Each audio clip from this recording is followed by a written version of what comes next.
참미수님, 민수기 오늘 마지막 장 강의입니다. 민수기, 민족들의 숫자를 세는 거죠. 60만 명, 20세 장정 이상이 60만 명이니까 한 200만 명 정도라고 보시면 되는데 200만 명이 이동을 할 수가 없죠. 그리고 40년 동안 광야를 헤맸는데 200만 명은 아닙니다. 그리고 결국은 땅의 문제죠. 땅의 문제.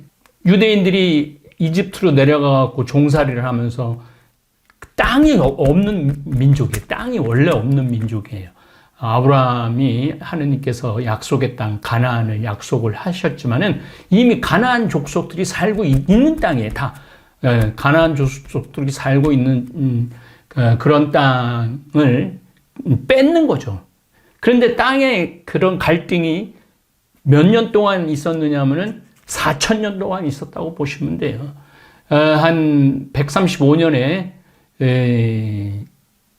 이스라엘 민족이 하도 항거를 하니까 로마 황제가 어떻게 하느냐 하면 아예 가나안 땅에 유대인들이 살지 못하게 쫓아버려요. 그러니까 스페인에 가서도 살고 이탈리아에 가서도 살고 폴란드에 가서도 살고 소련, 러시아 땅에 가서도 살고 그렇게 2000년 동안 또 떠돌아다니는 거죠. 1946년 독립을 할 때까지 떠돌아다니는 민족이죠. 유대인들에게 있어서는 땅이 그렇게 중요한 거예요. 그래서 지금 마지막 오늘은 여자 상속인의 혼인에 대한 이야기를 했는데 이 얘기도 결국은 땅 얘기입니다. 땅 얘기. 요셉 자손의 시족들 가운데 므낫세의 손자이자 마크르의 아들인 길랏 자손의 시족들에 속하는 각 가문의 우두머리들이 나서서 모세와 수장들 곧 이스라엘 자손들의 각 가문의 우두머리들 앞에서 말하였다. 그들은 이렇게 이야기하였다. 주님께서 제비를 뽑아 이 땅을 이스라엘 자손들에게 상속 재산으로 나눠주라고 나리께 명령하셨습니다. 그리고 나리께서는 우리 동기 출로합의 상속 재산을 그의 딸들에게 주라고 주님께 명령을 받았습니다. 그런데 그들이 이스라엘 자손들 가운데 다른 지파 사람들에게 시집가게 되면 그들의 상속 재산은 우리 조상들의 상속 재산에서 떨어져 나가 그들이 시집간 지파의 상속 재산에 보태질 것입니다. 그러면은 우리 상속 재산의 몫이 떨어져 나가게 되는 것입니다. 그러니까 땅을 주게 되면은 아예 시집간 사람한테 빼앗긴다는 거죠. 그래서 이스라엘 자손들에게 희년이 돌아온다 하여도 그들 상속 재산은 그들이 시집간 지파의 상속 재산에 보태져 우리 조상 대대로 내려온 지파의 상속 재산에서 그들의 상속 재산이 떨어져 나가게 될 것입니다. 그러니까 이방인에게는 이방인이거나 다른 지파하고는 결혼을 못하게 만드는 거예요. 모세가 주님의 분부에 따라 이스라엘 자손들에게 명령하였다. 요셉 자손 지파가 하는 말이 옳다. 출로팟의 딸들과 관련하여 주님께서 명령하신 것은 이러하다. 그들은 저마다 눈에 드는 사람에게 시집갈 수 있다. 다만 자기 아버지의 지파에 속한 시족으로 시집을 가야 된다는 거죠. 그러니까 다른 지파 사람하고 결혼하지 말라는 거지. 요셉 지파면 요셉 지파끼리만 결혼하라는 거죠. 이스라엘 자손들의 상속 재산은 이 지파에서 저 지파로 넘어가서는 안 된다. 그러니까 지파끼리 못하게 하는 거죠. 이스라엘 자손들은 저마다 조상 대대로 내려온 지파의 상속 재산에 붙어 살아야 한다. 이스라엘 자손들의 지파 가운데서 상속 재산을 이어받은 딸은 누구나 자기 아버지 지파의 시족에게 속하는 사람에게만 시집갈 수 있다. 이게 민수기를 정리하면서 좀 내용이 너무 싱겁게 끝나는 것 같지만 절대 싱겁게 끝나는 게 아니에요. 이게 이들에게 있어서는 땅은 생명이에요. 생명.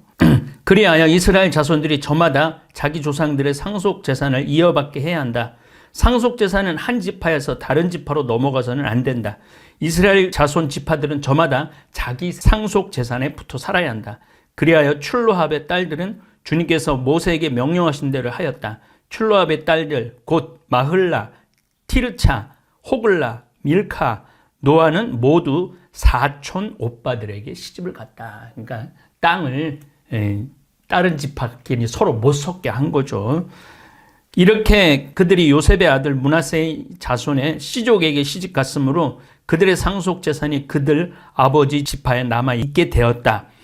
맺는 말, 이는 주님께서 예리고 앞 요르단 강가의 모압 벌판에서 모세를 통하여 이스라엘 자손들에게 명령하신 계명과 법규들이다. 그래서 땅도 상속이 다 됐고 지파들도 다 분류가 됐고, 그래서 민수기를 우리가 이렇게 공부를 했습니다. 신명기는 사실은 창세기, 출애굽기, 레위기, 민수기의 복습이라고 보시면 돼요. 신명기는. 그래서 신명기는 훨씬 쉽게 여러분들이 읽혀질 거라고 생각을 합니다. 그동안 민수기, 이게 쉬운 성서가 아닌데 따라오신 여러분들 정말 수고하셨고, 제가 이렇게 보람을 느끼는 것이, 요즘은 제 강의를 듣고 예비자교회에 등록해갖고 세례받은 분들이 너무 많더라고요. 그래서 제가 이렇게 준비하느냐고 힘들게 공부도 하고, 이게 또 글씨가 잘 안 보여. 제 이제 나이를 먹어갖고 눈이 어리어리해요. 그럼에도 불구하고 이렇게 민수기까지 끝낼 수 있게 해주신 하느님께 정말 깊은 감사드리고, 점점 예수님에게로 향하는 그런 신비를 저는 성경 강의를 하면서 체험을 합니다.